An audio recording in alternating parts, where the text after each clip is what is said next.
అధ్యక్ష, opposition party NYP గారికి, ఇక్కడున్న మినిస్టర్స్, గౌరవ హోమ్ మినిస్టర్ గారు అందరికీ కూడా కృతజ్ఞతలు.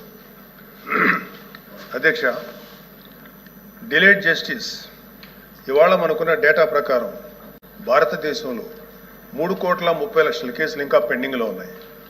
ఆంధ్రప్రదేశ్లోనే 1,00,000కు పైగా కేసులు పెండింగ్లో ఉన్నాయి. డిస్ట్రిక్ట్ కోర్ట్స్లో, సబార్డినేట్ కోర్ట్స్లో 75% కేసులు సంవత్సరానికి పైగా, అలాగే 30% కేసులు 3 ఏళ్లకు పైగా సాగుతూనే ఉన్నాయి. దీన్ని కేవలం mere డేటా కింద మనం చూడలేము అధ్యక్ష. ఎందుకంటే ఏ వ్యక్తి తప్పు చేయకపోయినా అన్యాయంగా కేసులు పెట్టబడి తనకి న్యాయం చేయమని కోర్టు మెట్లు ఎక్కినప్పుడు అతనికి సరైన సమయానికి న్యాయం అందించలేకపోతే అతన్ని మనం విక్టిమైజ్ చేస్తున్నాడు. అందుకే దీని మీద మనం దృష్టి పెట్టాల్సిన అవసరం ఉంది. గుంటూరు జిల్లాలో ఎగ్జాంపుల్ అధ్యక్ష, గుంటూరు జిల్లాలో రోజు కూలీ చేసుకునే ఒక సామాన్యుడు ఒక దొంగతనం కేసులో అరెస్ట్ అయితే తనకి లాయర్ని పెట్టుకునే స్తోమత లేక ఆ కేసులో కోర్టులో 6 సంవత్సరాల పాటు జైల్లో ఉండాల్సి వచ్చింది. చివరికి అతను ఏ తప్పు చేయలేదని కోర్టు తీర్పిచ్చింది. సో ఈ 6 సంవత్సరాలు మనం అతనికి ఎలా కాంపెన్సేట్ చేయగలుగుతాం అధ్యక్ష? దీనికి తోడు పొలిటికల్ వెండెట్టాతో పెట్టే కేసులు, ఇది కేవలం ఒక పార్టీకి కన్ఫైన్ చేయట్లేదు అధ్యక్ష. రాజకీయ కక్షతో మన జ్యుడిషియల్ సిస్టమ్ని అధికారంలో కొంతమంది వాళ్ళ కన్వీనియన్స్ కోసం వాడుకుంటే లాని వెపనైజ్ చేస్తే చాలామంది నిర్దోషులకి వాళ్ళ కెరీర్లో ఒక బ్లాక్ మార్క్గా మిగిలిపోతుంది. ప్రభుత్వ ఉద్యోగాలు అప్లై చేసుకోలేరు. ప్రైవేట్ సంస్థల్లో ఉద్యోగాలు అప్లై చేస్తే బ్యాక్గ్రౌండ్ చెక్లో ఫెయిల్ అయిపోతున్నారు. పాస్పోర్ట్ సీజ్ చేసినప్పుడు పాస్పోర్ట్లు కనుక సీజ్ చేసే పరిస్థితుల్లో అక్కడ కూడా వాళ్ళని హోల్డ్లో పెట్టేస్తారు. అలాగే సీజ్ అయిన పాస్పోర్ట్ ల్యాప్స్ అయ్యి విదేశాల్లోకి వెళ్లాల్సిన వాళ్ళు కానీ, వాళ్ళ తల్లిదండ్రులని, వాళ్ళ పెద్దవాళ్ళని కొన్ని ట్రీట్మెంట్స్ కోసం విదేశాలు తీసుకెళ్లవలసిన వాళ్ళు కానీ వాళ్ళ పాస్పోర్ట్ సీజ్ చేయడం వల్ల చాలా ఇబ్బందులు పడుతున్నారు అధ్యక్ష. వీళ్ళకి జరిగే నష్టాన్ని మనం కాంపెన్సేట్ చేయలేం. Just because they are political involved we cannot make them scapegoats. ఇలాంటి ఫ్యాబ్రికేటెడ్ కేసుల వల్ల చాలా సమస్యలు ఉన్నాయి అధ్యక్ష. ఇలాంటి ఫ్యాబ్రికేటెడ్ కేసెస్ వల్ల జెన్యూన్గా విచారించాల్సిన కేసెస్కి ప్రయారిటీ ఇవ్వలేము అధ్యక్ష. న్యాయం కోసం కావాలని అడిగే సామాన్యుడికి మన న్యాయ వ్యవస్థ మీద నమ్మకం లేకుండా చేస్తున్నాం. ప్రజాస్వామ్య వ్యవస్థనే బలహీనపరుస్తున్నట్టు గవర్నెన్స్లో మనకి మోరల్ అథారిటీ లేకుండా పోతుంది. సో అందుకే మనందరం పాలసీ పరంగా ఇలాంటి పొలిటికల్ ఫ్యాబ్రికేటెడ్ కేసుల్ని ఎదుర్కోవాల్సిన అవసరం ఉంది. ఇలాంటి తప్పుడు కేసులు పెరుగుతూ పోతున్నప్పుడు మనం చూస్తూ కూర్చుంటే మనం కేవలం అమాయకులు పనిష్ చేస్తున్నట్టే కాదు అధ్యక్ష, మన న్యాయ వ్యవస్థ తాలూకు శాంక్టిటీని కూడా డిస్ట్రాయ్ చేస్తున్నట్టు. So we have to take responsibility as lawmakers, leaders and representatives to ensure that justice not delayed, justice not denied and justice misused. అందుకే ప్రతి పొలిటికల్ సెన్సిటివ్ కేసు మీద ఎటువంటి పక్షపాతం లేకుండా ఇండిపెండెంట్ రివ్యూ జరిపి ఆ తాలూకు కేసుల మీద ఇంటెంట్ మీద త్వరగా డెసిషన్ తీసుకోవాలి అధ్యక్ష. న్యాయ వ్యవస్థ త్వరగా పనిచేయడానికి జ్యుడిషియల్ వేకెన్సీస్ని ఫిల్ చేయడంలోనూ ఫాస్ట్ ట్రాక్ మెకానిజంని క్రియేట్ చేయడంలోనూ సమగ్ర దృష్టి పెట్టాల్సిన అవసరం ఉంది అధ్యక్ష. ఇవి ఏవి కూడా లగ్జరీస్ కాదు, నెసెసిటీస్ అధ్యక్ష. So what I want to end with a powerful coat by doctor B.R. Ambedkar. However good a constitution may be, it is sure to turn out bad because those who are called to work it happened to be a bad law. మన రాజ్యాంగం ఎంత గొప్పదే అయినప్పటికీ దాన్ని అమలు చేసే నాయకులు సరిగ్గా లేకపోతే గొప్ప రాజ్యాంగానికి విలువ లేకుండా పోతుంది అధ్యక్ష. Let us not be that bad lot. Let us be the generation of lawmakers who stood up and made justice. Not just a word inscribed in our constitution, but a living reality for every citizen of Andhra Pradesh అధ్యక్ష. Thank you very much. మంత్రి గారు please కూర్చోవాలి. మీరు ఈ రోజు వరకు చెప్పమని అడిగారు, మీరు ప్రశ్న అర్థమైంది, కూర్చోండి. అధ్యక్ష ధన్యవాదాలు అధ్యక్ష. మా సోదరులు ఎమ్మెల్సీ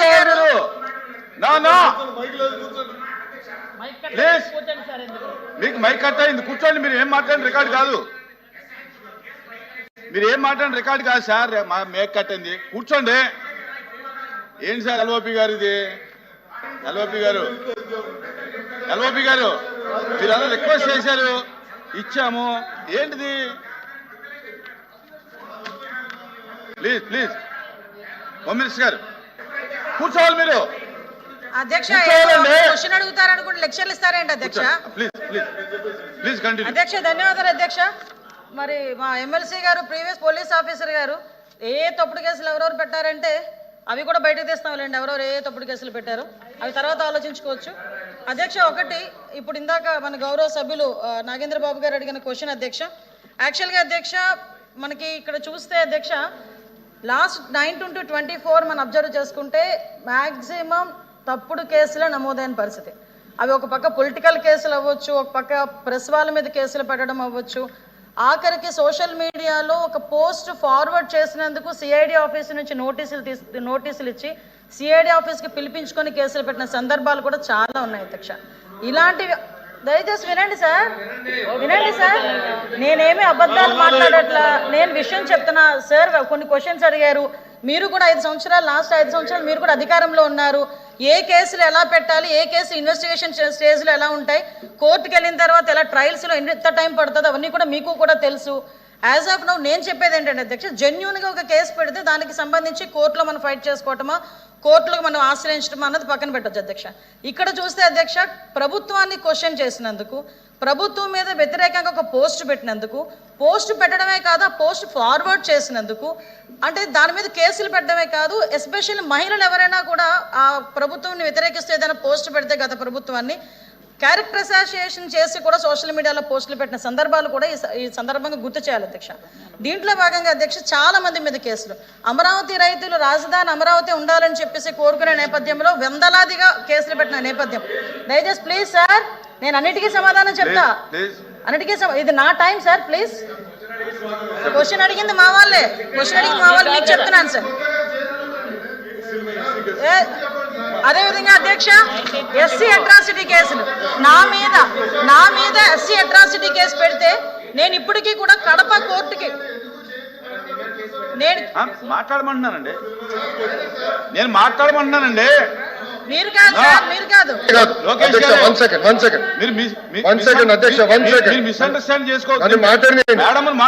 నేను మీ గురించి కాదు బొత్స గారి గురించి మాట్లాడుతున్నా. మీరు ఏం చెప్పారు, మెంబర్స్ అందరూ మీ వైపు చైర్ వైపు చూడమని మాకు రూలింగ్ పాస్ చేశారు. అదే రూలింగ్ అటు చేయండి. ఆయన ఎందుకు మేడం గారి వైపు చేతి మాట్లాడుతున్నారు? ఎస్ మీరు ఇట్లా అన్నారు కాదా, వీడియోలు తెప్పించండి చూడండి సార్. ఆయన మా వైపు చూసి చూడమనండి, అవకాశం ఇవ్వలేదు కదండి. మీ వైపు చూడమనండి. మీరు మాకు ఒక రూలింగ్ వాళ్ళకు ఒక రూలింగ్ ఇస్తే ఎట్లా అధ్యక్ష? ఆయన అవకాశం ఇవ్వలేదండి. ఆయన సైడ్ కమెంట్స్ పాస్ చేస్తున్నారు, కరెక్ట్ కాదు. ఆయన సభలో మాకు ఒక రూలింగ్ వాళ్ళకు ఒక రూలింగ్ ఇవ్వకూడదు అధ్యక్ష. ఇద్దరికి ఒకే రూలింగ్ ఇవ్వాలి అధ్యక్ష. ప్లీజ్, అన్యాయం అధ్యక్ష. రూలింగ్ ఇవ్వండి అధ్యక్ష, మమ్మల్ని కాపాడాలి అధ్యక్ష. మీరు నేను ఆయనకి ఇవ్వలేదు కదా అవకాశం. బట్ ఆయన మీ వైపు చూసి కమెంట్లు ఇవ్వనండి, కమెంట్లు పాస్ చేస్తున్నారు. ఆయన ఎలా నడుస్తున్నాడో ఏంటో కమెంట్లు పాస్ చేస్తే ఎట్లా అధ్యక్ష? మహిళా హోంమంత్రి గారి పైన ఎట్లా చేస్తే ఎట్లా అధ్యక్ష? చెప్పండి. మంత్రి సమాధానం చెప్తున్నప్పుడు అడగడం కూడా కొంచెం పొరపాటే కదా అధ్యక్ష. లోపి గారు కదా, నేను అదే మా లోకేష్ గారు చెప్తున్నారు, దాని గురించి అలా చేయొద్దునా కూడా అధ్యక్ష. నేను అలా అడిగినా కూడా నేను సమాధానం చెప్తున్నాను కదా అధ్యక్ష. దయచేసి ఇప్పుడు దీన్ని కొంచెం వాళ్ళు డైవర్ట్ చేయడానికి ప్రయత్నం చేస్తున్నారు అధ్యక్ష. డైవర్ట్ చేయలేదు ఉద్దేశం, లేకపోతే కామ్గా వినండి, మేము చెప్తున్నాం కదా. ఒకటే చెప్తున్నా అధ్యక్ష, ఈరోజు అట్రాసిటీ కేసులు అధ్యక్ష, నా మీద కూడా అట్రాసిటీ కేసు అధ్యక్ష. నేను కూడా కడప కోర్టుకి అటెండ్ అయ్యి వచ్చిన సందర్భాన్ని కూడా ఈ రకంగా గుర్తు చేయాలి అధ్యక్ష. ఎస్పెషల్ నేను ఎస్సీ అయ్యి ఉండి ఎస్సీ అట్రాసిటీ కేసు నేను ఫైల్ చేశారు వాళ్ళు. అట్ ద సేమ్ టైం మన అమరావతి రైతులకు సంబంధించి అట్రాసిటీ కేసు, ఎస్సీస్ మీద అట్రాసిటీ కేసులు పెట్టిన సందర్భాలు ఈ రోజుకి కూడా వాళ్ళు కూడా కోర్టులకు వెళ్ళే పరిస్థితి ఈ రోజు కనిపిస్తుంది అధ్యక్ష. సుమారుగా అధ్యక్ష ఎక్కడైనా ఎక్స్ సీఎం జగన్మోహన్ రెడ్డి గారు బయటికి వెళ్ళాలనుకుంటే మమ్మల్ని హౌస్ అరెస్టులు, ఇలాంటి అరెస్టులే కాదు అధ్యక్ష, ఎక్కడ పడితే ఎక్కడ ఒక పక్క నుంచి టీచర్స్ మీద అరెస్టులు, అంగన్వాడీ వర్కర్స్ బయటకు వస్తే అరెస్టులు, ఆశా వర్కర్లు బయటకు వస్తే అరెస్టులు, ఆఖరికి ఎక్కడైనా మేము యాజిటేషన్ చేయడానికి మేము ఒక నోటీస్ ఇస్తే దానికి మా ఇంటి దగ్గర హౌస్ అరెస్టులు. ఇలాంటి నేపథ్యంలో అధ్యక్ష చాలా హౌస్ అరెస్టులు జరిగినాయి, చాలా మంది మీద కేసులు పెట్టారు. కొన్ని కేసులు అయితే చాలా మట్టుకు కేసులు కూడా మా వరకు వచ్చినాయి, దృష్టికి వచ్చినాయి అధ్యక్ష. సుమారుగా అంటే మా పోలీస్ డిపార్ట్మెంట్కి ఇలా మా మీద అక్రమ కేసులు పెట్టారు, వీటి మీద చర్యలు తీసుకోండి అని చెప్పి రిప్రజెంటేషన్స్ వచ్చిన కేసులు దగ్గర 3116 కేసులు వచ్చినాయి అధ్యక్ష. ఇంకా చాలా రాని కేసులు చాలా ఉన్నాయి అధ్యక్ష. అండర్ ఇన్వెస్టిగేషన్లోని అదేవిధంగా పెండింగ్ ట్రయల్స్లో కొన్ని ఉన్నాయి, కొన్ని కేసెస్ డిస్పోజ్ చేశాము. ఎస్పెషల్లీ ఇంకా కొన్ని కేసెస్ని కూడా కోర్టులో ఉండడం వల్ల కొన్ని కేసెస్ కూడా ట్రయల్ వెళ్తున్నాయి అధ్యక్ష. ఇందాక గౌరవ ఎమ్మెల్సీ గారు మాట్లాడినప్పుడు అధ్యక్ష నిజంగా అది ఒక వ్యాలిడ్ పాయింట్. ఎందుకంటే నేను కూడా ప్రెజెన్స్ డిపార్ట్మెంట్ చూసినాను అధ్యక్ష. ఎక్కడైనా ఏదైనా ప్రెజెన్స్కి వెళ్ళి వాళ్ళ దగ్గర విజిట్ చేయడానికి వెళ్ళేటప్పుడు అక్కడ ఉన్న రిమాండ్ ఖైదీలు చాలా మంది బయటకు వచ్చి మా మీద అక్రమంగా ఈ కేసు పెట్టారు, ఈ కేసు పెట్టడం వల్ల మేము ఇన్ని సంవత్సరాలుగా బెయిల్ తీసుకొచ్చుకునే పరిస్థితి లేక మేము చాలా మంది ఇందులో ఉండిపోవాల్సి వస్తుంది అని చెప్పారు. దానికి కూడా ఏం చేయాలనేది ఆల్రెడీ సీఎం గారితో డిస్కస్ చేసుకోవడం జరిగింది అధ్యక్ష. దానికి ఒక కార్యాచరణ కూడా ప్రకటిస్తాం. ఎస్పెషల్లీ పాస్పోర్ట్స్ విషయంలోనే అదేవిధంగా రీసెంట్గా ఇప్పుడు కానిస్టేబుల్ పోస్టులు అవనివ్వండి, టీచర్ పోస్ట్, డిఎస్ఏ పోస్టులు అవనివ్వండి, గవర్నమెంట్ పోస్టులు ఏదైనా వచ్చేటప్పుడు ఇలాగా పొలిటికల్గా పెట్టిన కేసెస్ దృష్ట్యా చాలా మంది విద్యార్థుల మీద కూడా కక్ష సాధింపు చర్యలుగా ఆ రోజు కేసులు పెట్టిన సందర్భాన్ని కూడా గుర్తు చేస్తున్నాను అధ్యక్ష. ఇలా పెట్టిన పాపానికి ఈ రోజుకి కూడా చాలా మందికి వాళ్ళకి ఉద్యోగాలు లేకుండా వాళ్ళు డిస్క్వాలిఫై అయ్యే పరిస్థితులు వచ్చినాయి అధ్యక్ష. ఎస్పెషల్లీ పాస్పోర్ట్లకి సంబంధించి వెరిఫికేషన్కి వెళ్ళేటప్పుడు మేము కూడా దీని మీద డిస్కస్ చేసాం అధ్యక్ష. పాస్పోర్ట్లకి సంబంధించి ఎవరైనా వెళ్తే ఒక కేసు ఉన్నాయి అనుకుంటే ఆటోమేటిక్గా పాస్పోర్ట్స్ ఆపేసే పరిస్థితి, రిజెక్ట్ చేసే పరిస్థితి వచ్చింది. అంటే జనరల్గా కన్విక్షన్ పడిందా, లేకపోతే వాళ్ళ కోర్టు ట్రయల్లో ఉందా, 41A నోటీస్ పొజిషన్లో ఉందా, ఇన్వెస్టిగేషన్ పొజిషన్లో ఉందా, ఎఫ్ఐఆర్ పొజిషన్లో ఉందా, ఇవన్నీ కూడా మేము ఇందాకే మాట్లాడుకొని పాస్పోర్ట్ ఆఫీసర్ వారికి కూడా హోమ్ డిపార్ట్మెంట్ నుంచి ఒక కమ్యూనికేషన్ లెటర్ కూడా పంపించే ఏర్పాటు చేయబోతున్నాం అధ్యక్ష. ఎందుకంటే చాలా మంది మీద అక్రమ కేసులు బనాయించారు.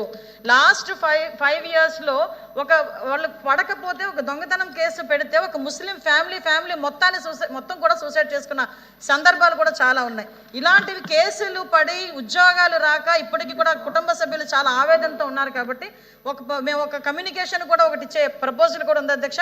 పాస్పోర్ట్ ఆఫీసర్కి కూడా మేము పెట్టి ఒక కాలమ్ను కూడా ఎక్స్ట్రా పెట్టి ఏ కేసు ఏ పొజిషన్లో ఉంది, ఆ అండర్ ఇన్వెస్టిగేషన్ పొజిషన్లో ఉందా, వాళ్ళు ఏమైనా అరెస్ట్ చేశారా, లేకపోతే ఎఫ్ఐఆర్ పొజిషన్లో ఉందా, కోర్టులో పెండింగ్ ఉందా, ఇది కూడా ఒక కాలం ఇచ్చి దాని ప్రకారంగా కూడా వాళ్ళు వాల్యూట్ చేసుకోవాల్సిందిగా వాళ్ళని కూడా కోరేదానికి మేము కూడా ఒక లెటర్ కమ్యూనికేట్ చేయడానికి మేము సిద్ధంగా ఉన్నాం అధ్యక్ష. ఇందాక మేము మాట్లాడుతుంటే కేసుల గురించి మాట్లాడుతుంటే ఉలికిపాటు ఉంది అధ్యక్ష. నిజంగా మేము పడ్డాము అధ్యక్ష, మేమే కాదు అధ్యక్ష, ఇక్కడ ఉన్న వాళ్ళు చాలా మందిలో ఈ కేసులు పడిన సందర్భం ఉంటే ఇంకొక విషయం కూడా చెప్పాలి అధ్యక్ష. ఈ సందర్భంగా ఇదే మాట ఒకసారి చంద్రబాబు నాయుడు అంటే ఆ హౌస్ గురించి హౌస్ దగ్గర మాట్లాడకూడదు కాబట్టి ఒప్పుకున్నా. కొన్ని సోషల్ మీడియాలో మాట్లాడేటప్పుడు తెలుగుదేశం ఎన్డీఏ కూటమి సభ్యులలోనే 94% మీద కేసులు ఉన్నాయనని సాక్షి పేపర్ ఏదో రాశాడు అధ్యక్ష. మా మీద ఏమి గొడ్డల వేటు మీద పెట్టామని హత్యల కేసులు లేవు అధ్యక్ష, కోడికత్తున్నదని మా మీద అధ్యక్ష కేసులు లేవు అధ్యక్ష, అమ్మ చెల్లి కేసులు పెట్టామని మా మీద కేసులు లేవు అధ్యక్ష. కేవలం మా మీద కేసులు ఉన్నది ఏంటంటే రాజకీయ కేసులు. నువ్వు ఇసుక మాఫియా చేస్తున్నామని మేము రోడ్డు ఎక్కితే కేసులు పెట్టారు, లేదు మైనింగ్ మీద కేసులు పెడితే కేసులు పెట్టారు. నేను ఎవరి పేరు ఎత్తలేదు, నేను కేసుల గురించి మాట్లాడాను. మీరు భుజాలు తడుముకుంటే నేనేం చేయాలి? భుజాలు తడుముకుంటే నేనేం చేయాలి?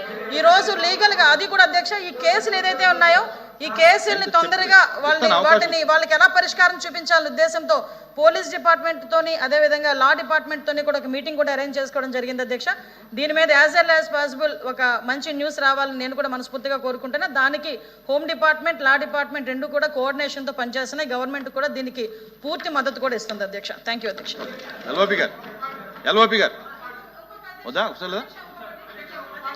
కూర్చోండి అధ్యక్ష. ఒకటి విషయం ఏంటంటే అధ్యక్ష, ఇందాక నాగబాబు గారు కొన్ని కేసెస్ చెప్పారు అధ్యక్ష, గుంటూరులోని కొన్ని కేసెస్ చెప్పారు. అటువంటి స్పెసిఫిక్ కేసెస్ ఏదైనా ఉంటే కనుక దయచేసి మా దృష్టి కనుక తీసుకొస్తే దాని మీద ఇమీడియట్ గా చర్యలు తీసుకొని వాళ్ళకి న్యాయం జరిగేలా చేస్తామని చైర్ ద్వారా సభ్యుడికి చెప్తున్నాను అధ్యక్ష. ఓకే ఎల్ఓపి గారు కూర్చోండి. సభ్యులు వచ్చి ప్రశ్న అడిగిన దానికి సమాధానం చెప్పి, లేదు అవసరమైనప్పుడు వచ్చి కొంత బ్యాక్ హిస్టరీకి వెళ్తే పర్వాలేదు అధ్యక్ష వెళ్తే పర్వాలేదు అధ్యక్ష. కానీ ఇక్కడ ఈ సభలో ఏమవుతుందంటే ఎంతసేపు 10-16 సంవత్సరాలు అయినప్పటికీ కూడా ఈ ప్రభుత్వానికి చేతకానట్లు, ఈ ప్రభుత్వానికి వచ్చి ఇంకా గత ప్రభుత్వంలో జరిగిన చెప్పుకుంది మరి ఈ ప్రభుత్వం ఏం చేస్తుంది అధ్యక్ష? దేనికి అధ్యక్ష? కాబట్టి అధ్యక్ష అధ్యక్ష అధ్యక్ష ఈ మంత్రులు చెప్తున్న సమాధానాలు ఇవి ప్రజాహితంగా లేకుండా ఊరికే రాజకీయ అద్దుతోనే రాజకీయ కోణంలోనే వాళ్ళ సమాధానం చెప్తున్న నేపథ్యంలో, ఇది సాంప్రదాయం కాదనే నేపథ్యంలో పూర్తిగా కూడా దీని మీద మా నిరసన తెలియజేస్తూ మేము అధ్యక్ష అధ్యక్ష చెప్పండి. ఎల్ఓపి గారు వినే ఉద్దేశం ఉంటే నేను ఒక సమాధానం చెప్తా. ప్లీజ్ ప్లీజ్ ఇవి అన్ని ప్లీజ్ ప్లీజ్ ప్లీజ్ ప్లీజ్ కూర్చోండి. అధ్యక్ష Please, కూర్చోండి. వాళ్ళు విన్నా వెనకపోయినా నేను చైర్ కి అదేవిధంగా ప్రజలకి సమాధానం చెప్పాలి కాబట్టి చెప్తున్నా అధ్యక్ష. ఇవన్నీ కూడా మాక్సిమం తప్పుడు కేసులు అంటేనే కావాలని బనాయించిన కేసుల్ని తప్పుడు కేసులు అంటారు. ఆ కేసుల గురించే చాలా మంది మా దగ్గరకు వచ్చి మాట్లాడారు. వాళ్ళ గురించి అని ఇప్పుడు వాళ్ళు ఏదో ఈ 1.5 సంవత్సరాలు మీరు ఏం చేశారని అడుగుతున్నారు కదా అధ్యక్ష. మేము ఒక ప్రొసీజర్ ప్రకారం వెళ్తున్నాం కాబట్టి అధ్యక్ష, మేము ఒక ప్రొసీజర్ ఉంది, దానికి నియమ నిబంధనలు ఉంటాయి, దాని ప్రకారం వెళ్తున్నాం. వీళ్ళకి మళ్ళీ చీకటి జీవోలు తీసుకొచ్చే సంస్కృతి మా ప్రభుత్వానికి లేదు అధ్యక్ష. అలాంటి అవసరం కూడా లేదు. As per rule, as per record, as per law ఈరోజు ఏదైతే తప్పుడు కేసులు ఉన్నాయో వాటి మీద మేము చర్యలు తీసుకుంటున్నాం. దయచేసి వాళ్ళు ప్రతిదీ పొలిటికల్ యాంగిల్ లాలో ఆలోచిస్తున్నారు అధ్యక్ష. Question number 14063 and 14034 are postponed at the request of the member. Government bill.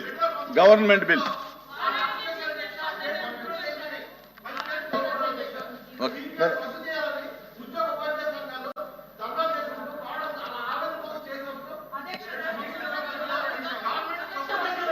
Important ఇది కొంచెం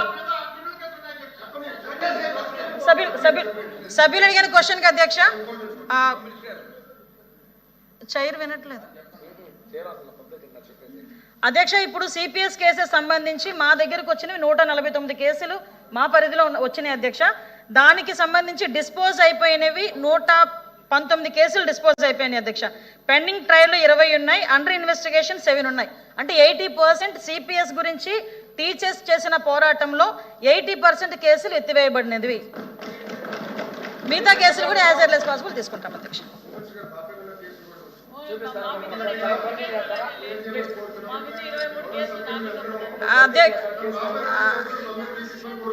మంత్రి గారు, హోమ్ మినిస్టర్ గారినా? సరే, అన్ని కూడా రివ్యూ చేసి చేయండి. యాక్షన్. విషయం ఏంటంటే అధ్యక్ష, గవర్నమెంట్ బిల్ కూర్చోండి. Government bill. I request the Minister of Excise to move the motion for taking into consideration of the Andhra Pradesh Excise Amendment Bill 2025. Honorable Chairman, sir, I request to move that the Andhra Pradesh Excise Amendment Bill 2025 be taken into consideration. Motion moved.